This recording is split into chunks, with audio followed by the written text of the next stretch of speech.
Okay, hello everybody. Welcome to Korean Atlanta Mentorship. And as you can see, I've literally run out of ideas for making these velocity banking thumbnail YouTube titles. The title of this video is I am a debt-free bear. Hear me roar. Okay. So yes, velocity banking. Who knows if I can actually reach 10,000 videos like I always say that I'm going to reach. But yeah, we're just going to do another velocity banking review again. And if you don't know who I am, I paid off a mortgage in 2 years and 9 months. And, it's probably old news for the people who've been, listening to this channel. But if you're new, you could kind of just hear the lack of excitement in my voice when I say that, just because it's like, it's like saying, hey, I'm going to get a drink of water downstairs, right? It's like it's so normal to me. Now, if you go to some other countries, if you tell them that you can get a drink of water just by walking through a flight of stairs, they'll be like really shocked. They got to walk like 20 miles or 100 miles just to get water in like a jug on top of their head. And that's how this country is with debt, right? So when you tell people you paid off a mortgage in 2 years and 9 months, it's like really shocking. I many times have to ask ChatGPT, "Is this normal?" And then ChatGPT says, "No, this is not normal." I'm like, "Okay." But that's where I'm at with my life, where it's just like, "Oh, yeah, whatever. Yeah, I paid off a mortgage in 2 years and 9 months." And, hopefully, you get to the point where it's just really boring. It's like, "Oh, it's just normal," right? That's kinda like the goal, you know? A lot of times, the reason why, I think society as a whole doesn't progress is because we're so addicted to novelty. I mean, think about the difference between someone who loses 100 pounds versus someone who's been eating healthy their whole life, right? Like the person who loses 100 pounds is going to get a lot more attention than someone who has had the discipline to eat healthy their whole life. And that's kind of like the sad truth about society in general, right? So that's why, like, the thing that doesn't bring that much attention is probably the path that you want to take. Okay. So, all right, let's get to it. Velocity banking. So, what is it? It's a debt payoff strategy where, if you break it down and deconstruct it, it's literally just clicking a button on the bank's website called transfer funds or something equivalent to it. And we're going to use a line of credit to help pay off our debts, right? So, first step to velocity banking is creating a budget. So, the budget is your debt attack plan. You have your income, expenses, leftover savings, and then you create an expense breakdown with every single debt that you have, because again, this is a debt payoff strategy. So that's what you got to do. So you have 4 credit cards, two auto loans, a student loan, and a mortgage, and then you have your uh, personal expenses that are not tied to debt, food, gas, insurance, all that, right? So remember, this is a debt payoff strategy. If you're making $3,000 a month and you have $3,000 of expenses and you have no debt, you have what Dave Ramsey would call an income problem, right? This is not an income problem because one of the things we have to remember about debt is that banks don't lend money to people who need it, right? So you have to have the income to support your debt, but the problem is that the bank wants to lend to you when you don't need money, but their secret hope is that you're attracted to these low payments over time. So you get one credit card, it's like, oh, it's only $175 maximum payment. Then you get another credit card, and then it all slowly adds up to the point that you have too many low payments over time, and then that sucks up your cash flow. Okay. So that's kind of the quote end game of the bank, but they don't lend money to people who need it. A lot of people don't understand this, right? And so with velocity banking, it's the same income, same expenses. Let me go ahead and copy and paste this. But the one of the things that we have to kind of socialize, or is that the right word? I guess brainwash is a better word. Brainwash ourselves is to not have savings. So you see the savings right here, bam, it's going to go to zero. Okay, it's going to go to zero. And so what we're going to do is we're going to try to increase this cash flow number, right? This cash flow number. And so in real life, like when we get that money in, it just goes right out and we just don't save it. because a lot what the whole philosophy is gonna we're gonna use all of our money to attack debt, right? Now I know for a lot of people this is kind of ridiculous, but there's some people out there where it's like, oh, that's it, right? And that's why I say, like, a lot of it is all like I remember back in the day, I used to hear things like, "Oh, money's all mental. It's all in your perspective." And then as you make more and more money, you kind of get that. But when you don't have money, it's like, "This is ridiculous." You ever feel that? Yeah, I feel that too. Or sometimes, once in a while. But I actually it's just memories of things that I used to feel that I don't really feel anymore. I think that's what it is, right? So, okay, so let me go back here. All right. So, one thing we're also going to assume is that we have access to a line of credit. So, what's a line of credit? Well, it's basically a financial tool where you could borrow money, pay it back, and then use it over and over again. So, for example, this is a $373,500 home equity line of credit, right? So basically, you offer your home equity as collateral, and then you'll have one of these nifty screens on the bank's website, say home equity line of credit, and then you just click a button, and then bam, it just goes into your checking account, no questions asked, right? Like it's so easy, right? And so we're going to use this as our quote main operating account, and so um, i- if you take a look here, these are all the lines of credit that I have, including personal and business credit cards, because a credit card is a form of line of credit, right? It's a form of line of credit. And so you take a look here. I have over $739,000 in lines of credit, which makes me the top 0.01%. I asked ChatGPT that. Yeah, top 0.01%. And so what we're going to do is just make one of our lines of credit, which is probably the home equity line of credit, as quote as our main operating account. And we're going to just consolidate some debt there, pay it off, and then just kind of rinse and repeat over and over again. Now, in this example, we make an unrealistic assumption, which is that we can get a free and clear line of credit when we only have $1 left over, which is not true, right? Unless you have some sort of massive collateral, you're not going to get a free and clear line of credit, right? Because what's the secret to getting all these lines of credit is that banks don't lend money to people who need it. And people think I'm trying to like trick them and say, what's the master plan to get this? Like go to a bank when you don't need money. That's how I literally got all of these, right? Top 0.01%. And most people can't do that. And honest to God, I think the reason why most people can't do that is because they're selfish. And it takes a lot of willpower or initially in the beginning to be able to go to a bank when times are good, right? So you got to go to a bank when times are good, not when times are bad. Because has this ever happened to you where one of your friends like begged you for money and they said the magic words, "Oh, it's because I need it," and then you actually lent to them and you didn't get paid back?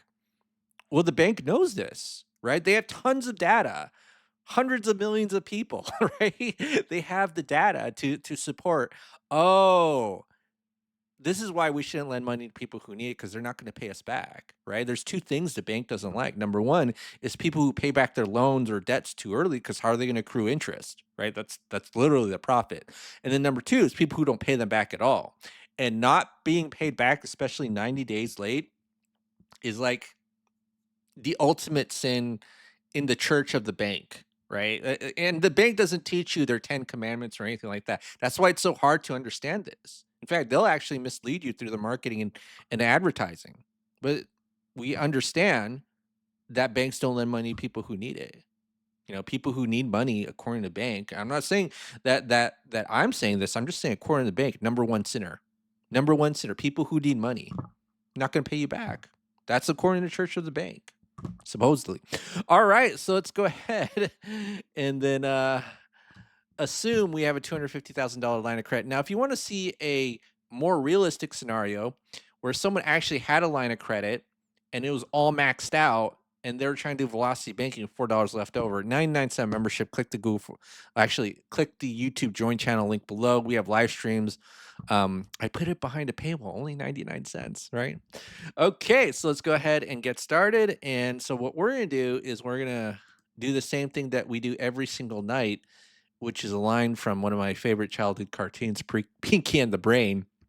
But I'm pretty sure I've been doing this same situation last 3 videos, right? And, it's funny because like, I literally tell in the videos that or I confess that I'm pretty lazy to come up with new scenarios, but the scenarios are all the same, right? Like, how many types of different debts can you have? It's just credit card, auto student loan, and mortgage, and possibly a personal loan, and that's pretty much it, right? So let's go ahead and move some of our debts into the line of credit. We use this cash flow index formula, statement balance divided by the payment. It gives us a ranking, right? So the lower the number for the cash flow index, that's the debt we want to pay off. Okay. Now, why do we want to do that? Well, the reason why we want to do that is because a lot of people make this mistake of thinking they should pay off the mortgage first. And I think one of the main reasons they think that is because the mortgage is tied to something very personal, which is your home, right? So it's like, oh, I got to pay off my mortgage first. But as you can see here, this gives us the least bang for our buck.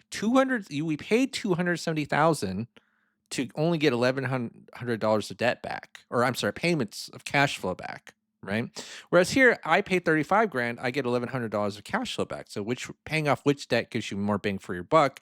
It's obviously this one, right? Because you just pay less and you get more cash flow. So that's the easiest way to kind of figure out which debts to pay off first. Now, in certain scenarios, this may not work just because simply you may not have the room available in your line of credit.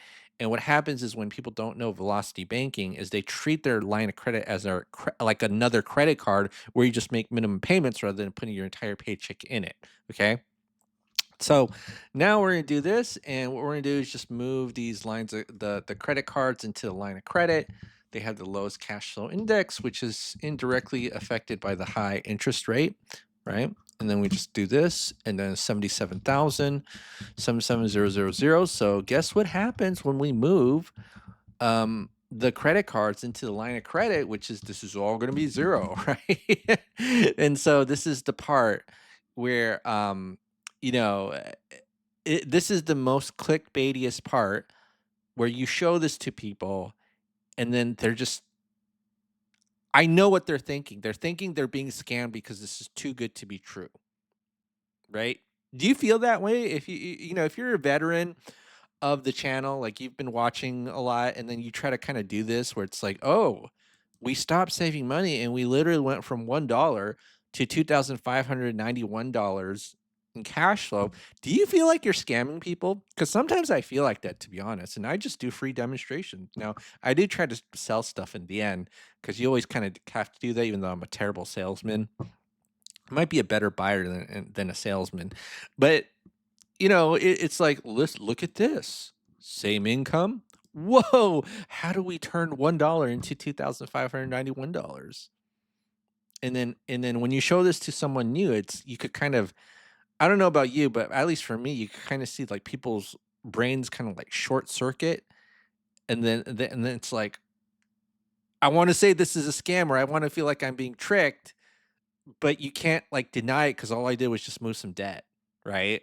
Like all I did was literally just move some payments into the line of credit, and then the final step is paycheck into the line, expenses out, and then you rinse and repeat over and over again, right? So paycheck in, 7,000 in into this line of credit, $77,000 balance. You take your expenses out, pay your bills at the appropriate moment, and then after every single month, the balance will go down about 2,500. And obviously, we have to calculate the interest every month for using that line of credit, which we'll do here. And I'm just going to do this right here. And so G2 plus H2 minus 2591. And then what we're going to do is take the average daily balance and multiply it by the interest rate, which is 0.08, and then you divide by 12. And then now we're just going to copy and paste, and you see that right here. Whoa, so easy. Look at that. The debt is actually going down. I didn't make this up, right? I mean, here we just had $1 of savings. Here, $2,591 of cash flow, right? Remember, we don't save money. We just use it to attack debt and then use the line of credit to consolidate, and also have maximum power and control over our cash flow, right? So, wow, so easy. Now all I got to do is just copy and paste. right? And let me just do this. And then I'll just do this right here. And then so 34 months, paid off, all gone, blah, blah, blah, blah, blah. 34 months. And then it's going to be 77K. And then copy and paste. And then what we do is pay off the amortized loans that we have here. And I'm just going to do this and same thing. So we're at month 34, right? So I have this loan calculator right here where if I put in the month, it'll tell me the current balance. And then we just use the same idea, cash flow index, right? Balance divided by the payment gives us a ranking, and then we just pay them off, okay? So I'm going to go ahead and copy and paste this. And then this is going to be 19 grand, right? So 19 grand, we just move that into the line of credit. And I'm just to copy and paste this right here. And then this is going to be plus 19682.05, right? And then when we move the two loans into the line of credit, well, now these become zero. And then the cash flow is $3,382, right? So we're going to do that right here. And then this is going to be minus 3382.27, blah, blah, blah, blah, blah. And then this gets paid off in month 40. And then 40 months, this is going to be 77 plus 23 plus 20. It's going to be 120K. That was easy. That was easy. And then student loan and mortgage. And all right, so 40 months. See, I did this from a previous demonstration, so getting really lazy, but it's kind of like autopilot now, right? So at 40 months, it's 75 grand. We just move that into the line of credit.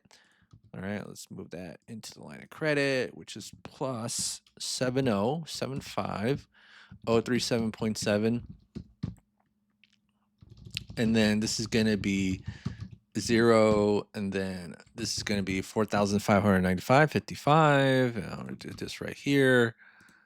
All right, so now for 4595.55.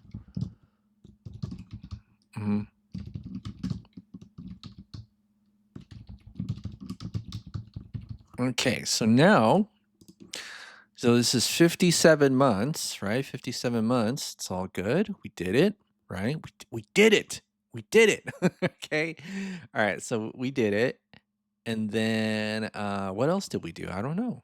All right, so now it's time to pay off the mortgage in 57 months, right? Remember, debt payoff order is very, very important. I've actually done several live streams and videos about why you don't want to move the mortgage into a line of credit. You might hear that from people who talk about velocity banking, but you could kind of look up like first lien HELOC on this channel, and then you'll see me like kind of demonstrate where you might pay actually $100,000 more if you move a 3% mortgage into an 8% line of credit, right? So 57 months, we're at $241,000 balance and $270,000 original balance. So this is a current balance.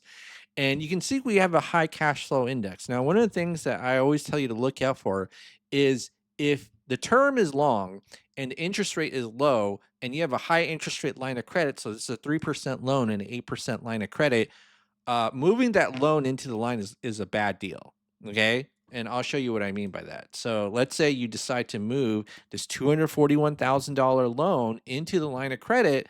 Well, this is 43 grand of interest that we're going to pay, and we're going to pay it off in 4.2 years, which looks really good. But if we just did something called chunking, where we just move pieces of the loan into the line of credit, look at this, 14 grand, right?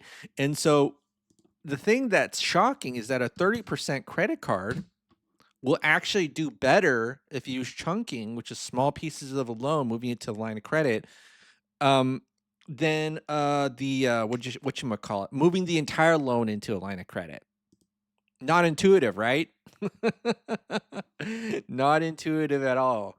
So this is why we got to be a little bit careful about, giving financial advice and saying, hey, always, loan bad, line of credit good, right? So the reason that I personally don't like getting loans, this is like my number one reason, is because every time I apply for some sort of loan, they're always looking for money in my checking account. And so when I say I have $500,000 or $700,000 in lines of credit, the bank don't care, which is like when I get a line of credit, the bank doesn't care if I have anything in my checking. It's really weird how they have like double standards like that. You know what I mean? So that's why I honestly don't getting loans, but loans in general have cheaper interest rates, which you should take advantage of, right? If someone offers you a 3% loan and 8% line of credit, it's not an either or, take both. Okay? Like literally take both. Okay? Don't be a moron. Is that the right word? Is that politically correct these days? I don't know. I don't know. Okay, so now we see here that we have this velocity banking calculator that I got from Renata so that I resell as a quote independent contracted marketer. And I may say some crazy things, and the crazy things I say don't represent Renatus. Like this is possibly a cult. So if you want to learn, click the Google form link below, and people who pay attention. People who don't pay, they don't pay attention. Why do you think I know all this? Just because like I'm a little bit curious. Oh, okay, think I might be learning something, and then I just try to do it myself and see what I can get, and that's how I beat Shaq. I don't know if you remember that song by Aaron Carter, and sadly he passed away. Kind of like the who's the other guy from Friends? Matthew Perry. You know what was really sad about Matthew Perry? Like I remember that he said he doesn't remember like 3 seasons of Friends that he recorded because he was like high all the time or something like that. And when did Matthew Perry pass away? So let me just do this. Okay. Matthew Perry death. Ooh, this was recent, 2023. You know? And then Matthew Perry doesn't remember. Yeah, you see what I mean? Like he doesn't remember filming Friends. It's like some of the best memories that you had in the early 2000s and the late 90s was just watching Friends, and he don't remember any of it. That's so sad. Because addiction's a serious issue, right? Okay, so 3.8 years, and I didn't mean to get like too depressing, because I like to be a little bit upbeat, but it's just like, oh, you remember these things. And sometimes it's just, you hear so many sad stories and it's just like, man, I kind of remember when you were a young kid and like you could easily watch rated R movies. And I don't know if this is true for you, but when I was a young kid, I could easily watch rated R movies and movies about sensitive subjects as like I'll say 8 to 12-year-old, right? And I know this might sound insane. Like my brain at that time could have psychologically handled it. As I've gotten older, I can't handle that type of media or movies anymore because it hits too close to home. Do you guys know what I mean? Like as an 8 to 12-year-old, like I could watch movies about very sensitive subjects and it'd just be like, oh, oh, I feel so cool that I can watch it. I was like, why are the adults all freaking out when that someone who's young watches it when I'm perfectly fine? And I realize it's because, or maybe this is just me, is that if I watch these movies as an older adult, I can't watch it anymore because it's really too close to home. Like the pain, the suffering is like, dang, like I don't want to watch this. I kind of want to, you know what I mean? So, okay, so all right, so let me go back here. This is 0, and then this is gonna be how long was it? 3.8 years, 19 grand of interest. If we use 30% credit card, let's use 8%. 15, 15 grand, 3.8 years. And 57 divided by 12 plus 3.8, which is going to be 8.55 years. And we are debt free. Okay, so yeah, that's pretty much it for today, folks. Are you a debt free bear? Do you want to hear me roar? Actually, today is a type of video where I'm going to make you say something ridiculous in the comments, right? To let me know that you watched to the end of the video. So if you watch to the end of the video and you want to let me know, just type in, I am a debt free bear. Hear me roar. Okay. All right. Well, that's it for today, folks. Korean Atlanta Mentorship. Have a great day. And I'll see you on the next video.